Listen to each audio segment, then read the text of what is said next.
Bonjour et bienvenue chez l'Art du fait maison. Aujourd'hui, on a récolté des haricots, des belles haricots jaunes et vertes.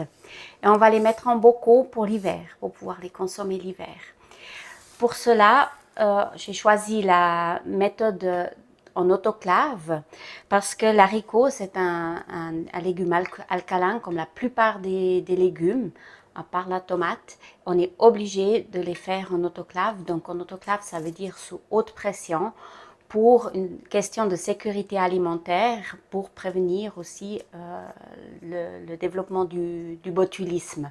Je ne vais pas vous parler plus loin de ce que c'est, etc. parce que sinon la vidéo sera trop longue. Je ferai une vidéo à part sur les différentes méthodes de conservation et les dangers aussi lors de la conservation, pour vraiment faire les choses en toute sécurité. Alors, j'ai donc cueilli et puis lavé, équeuté mes haricots, donc équeuté les deux bouts. Et puis maintenant, on va les mettre en bocaux. Pour cela, j'ai choisi des bocaux en verre de la marque Weck, qui se ferment avec un joint en caoutchouc et puis un couvercle. Ce joint en caoutchouc, on va d'abord le faire juste cuire un tout petit peu dans de l'eau vinaigrée pour question de le chauffer, de le rendre un peu plus souple. Alors, je le mets juste à chauffer quelques minutes dans de l'eau vinaigrée. Voilà. Et pendant ce temps, on va mettre les haricots en bocaux, tout simplement.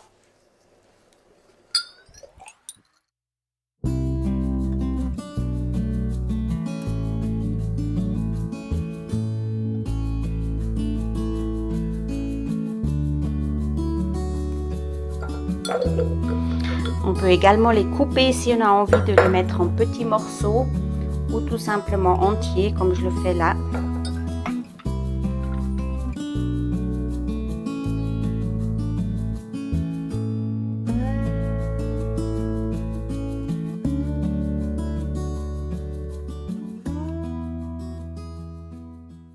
Donc ça a bien donné mes 5 bocaux, ce qui va tout juste pour mon autoclave, 5 bocaux de cette taille, donc d'environ 1 litre.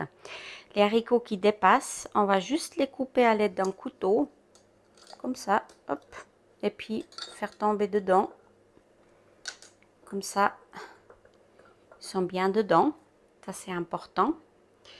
Avant de continuer, je vais juste préparer mon autoclave avec, hop, je vais la pêcher, une grille au fond, donc ça pour éviter que les bocaux sont directement sur la plaque chaude. Je vais y ajouter à peu près 7 cm d'eau déjà un peu chaude. Voilà, j'en ai juste déjà mis comme ça.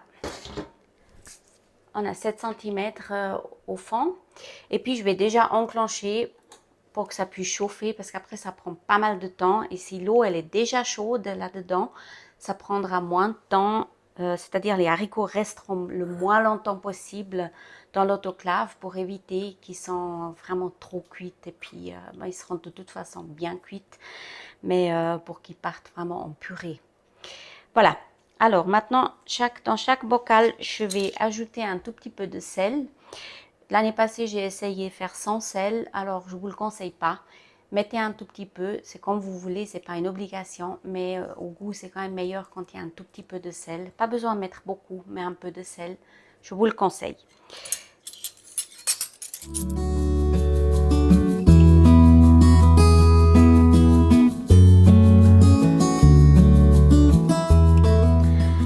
Je vais ajouter maintenant dans chaque bocal de l'eau qui a cuit.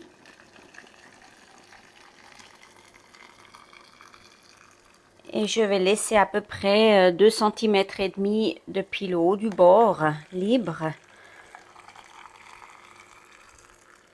Ça parce qu'avec la pression, sinon il y a tout l'eau qui sort et puis ça va pas.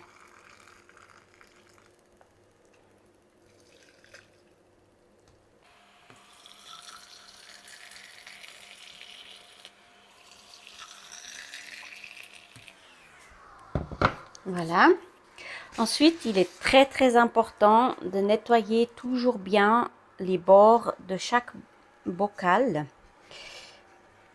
Voilà, je vais juste tremper un bout de tissu, un bout de papier dans l'eau vinaigrée où j'ai cuit les joints.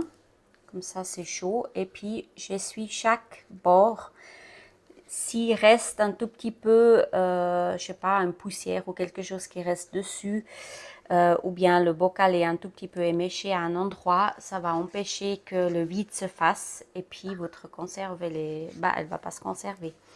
Également avec le couvercle, moi je passe chaque couvercle, le bord bien nettoyé, vérifier qu'il n'y a pas de débréchures à quelque part. Et quand c'est fait, je prends chaque gomme, également contrôler qu'elle est propre, qu'il n'y a pas des résidus de quelque chose qui sont dessus. On la met sur le couvercle et on pose ça sur le bocal. Voilà, je fais ça avec chaque bocal.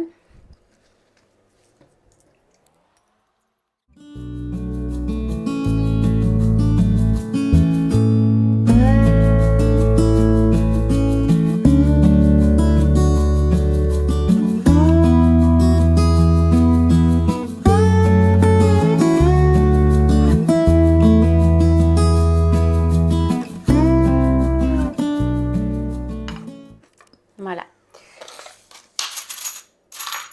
Et ensuite, on vient mettre les petits crochets qui sont fournis avec la marque de ces bocaux-là. On va les mettre et puis fermer un de chaque côté avec un crochet. Il y a d'autres bocaux, d'autres à couvercle qui se vissent, etc. Vous pouvez vraiment prendre n'importe quel autre bocal qui supporte la haute pression. Renseignez-vous avant de choisir votre marque, ce que vous aimez, ce que vous avez. Moi, j'ai choisi ceci parce qu'ils vont très bien pour ce type de conserve, mais aussi quand je fais ma conserve à l'eau dans la marmite, on dirait marmite à eau, une stérilisation à l'eau de la marque Vec aussi. Voilà, une fois que ça c'est fait, pas besoin, dans ce type de bocaux, pas besoin de faire sortir les bulles d'air parce que l'air, justement, ces bocaux, ils permettent qu'avec la pression, l'air, elle peut sortir. Il n'y a rien qui peut rentrer dans le bocal, mais quand ça se met à cuire, il y a l'air qui va sortir et puis le vide qui peut se faire. Alors, on va poser donc chaque bocal dans l'autoclave.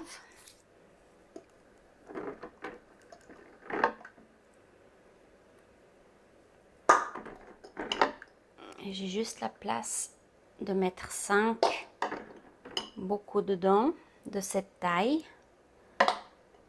Je pourrais faire une deuxième couche avec un autoclave plus grand en reposant une grille. Si j'ai des plus petits bocaux, bah, je peux faire plusieurs couches, mais ici pas. Je veille à ce qu'ils soient bien libres, qu'ils puissent bouger pour pas que les verres ils se touchent et puis ils se cassent. Voilà, une fois les bocaux dedans, je viens faire un joint d'huile. Ce type d'autoclave donc n'a pas de joint en caoutchouc, mais on peut faire un joint d'huile, ce qui est l'avantage. Un joint en caoutchouc se casse et puis il faut changer régulièrement. Celui-ci n'a pas de joint en caoutchouc, donc pas besoin de changer.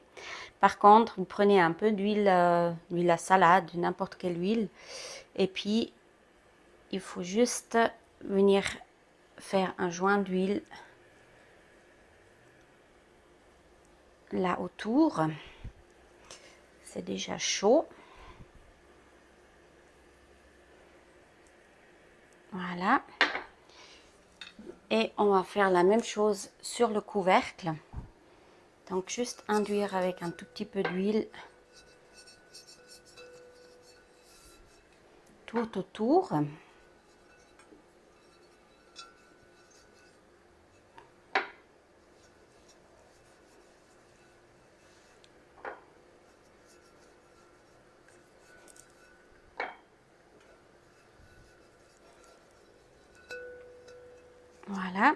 Après, pour les règles de sécurité, on va contrôler que la valve qui se situe ici, elle est libre, en simplement retournant et regardant à travers qu'elle n'est pas bouchée, parce que si elle est bouchée, bah, ça serait vraiment dangereux.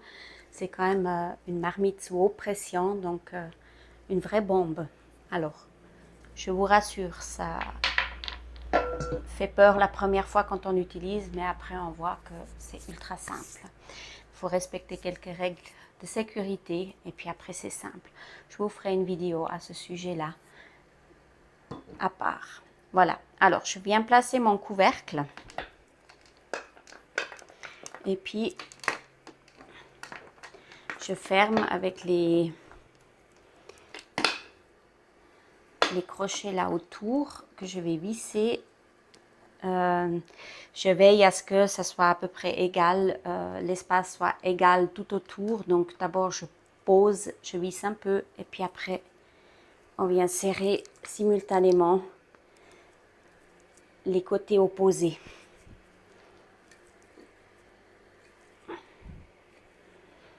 Voilà. Cette marmite-là, elle fonctionne avec un poids. Donc, j'ai d'une part ici l'affiche, mais qui n'est pas assez précise. Elle fonctionne avec un poids où on met en fonction de l'altitude où on se situe, soit 5, 10 ou 15, c'est quoi, des livres, des pounds, je ne sais pas. Je me renseigne et puis je vous redirai ça. À notre altitude, on met sur 15, mais pas tout de suite. D'abord, on doit laisser chauffer et puis on doit laisser s'échapper l'air. Donc ça prend un tout petit moment jusqu'à ce que ça cuise. Voilà, après quelques minutes, quand ça commence à cuire à l'intérieur, il y a l'air qui s'échappe par la valve. On l'entend et on le voit, on le sent. Et là, c'est le moment où on met un timer pendant 10 minutes et on laisse l'air s'échapper pendant 10 minutes.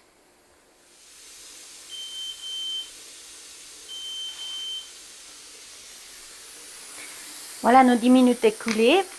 Maintenant, on vient poser le poids donc le poids correspondant, donc au trou correspondant pour une durée, pour monter la pression. On va monter à 1 bar. La température sera de 120 degrés à l'intérieur et ça va permettre de tuer le botulisme. Voilà, ça prend quelques minutes jusqu'à ce que ça monte et on se revoit à ce moment-là. Voilà, on arrive à nos 120 degrés de l'eau à l'intérieur.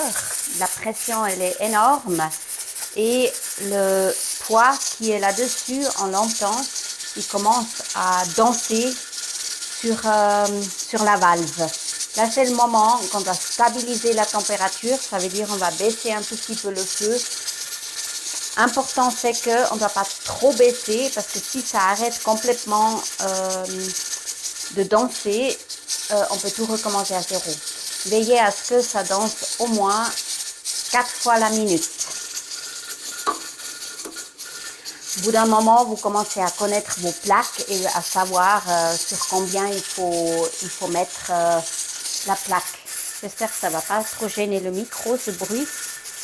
Alors, maintenant, ça va rester pour 25 minutes là-dedans. La durée dépend également de la hauteur où on se trouve et également de la taille de nos bocaux. Ici, j'ai des bocaux d'1 litre, donc 25 minutes. Si on a des bocaux d'un demi-litre, on met 2 couches de bocaux de demi-litre, ça sera 20 minutes. Où trouver ces informations, je vous mettrai un lien, comme ça vous savez où trouver ces informations pour la durée et à quelle altitude, en fonction de l'altitude où vous vous trouvez. Nous voilà 25 minutes plus tard, j'ai coupé complètement la chaleur sous ma plaque et maintenant on va laisser redescendre la pression complètement à zéro. On ne touche surtout à rien, surtout pas, n'enlevez pas le poids qui est sur la casserole, sinon ça serait une dépressuration beaucoup trop rapide et puis ça casserait les bocaux à l'intérieur. Donc on attend tout tranquillement jusqu'à ce que notre baromètre indique 0. Et à ce moment-là, je vous montrerai la suite. Voilà, à peu près une demi-heure plus tard, la pression elle a bien baissé, je l'ai bien laissé aller jusqu'à 0 et c'est maintenant le temps d'enlever le poids. On entend qu'il y a un tout petit peu de pression qui s'échappe, pas beaucoup parce j'ai vraiment bien attendu que la pression soit descendue. Et maintenant, on laisse encore 10 minutes pour vraiment laisser faire l'équilibre entre la pression pour pas casser nos bocaux qui sont à l'intérieur. Donc, à dans 10 minutes. C'est temps d'ouvrir la casserole. Donc, attention, c'est encore chaud. On va tout simplement dévisser les vis.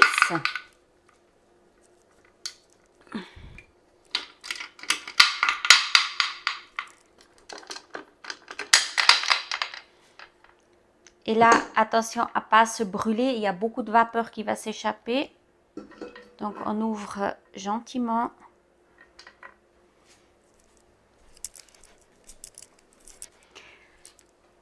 Et on va pouvoir sortir nos bocaux d'haricots.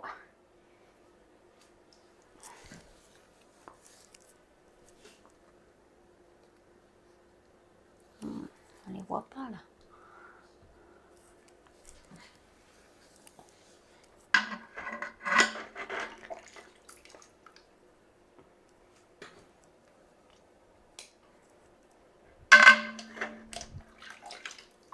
Ça bouillonne encore.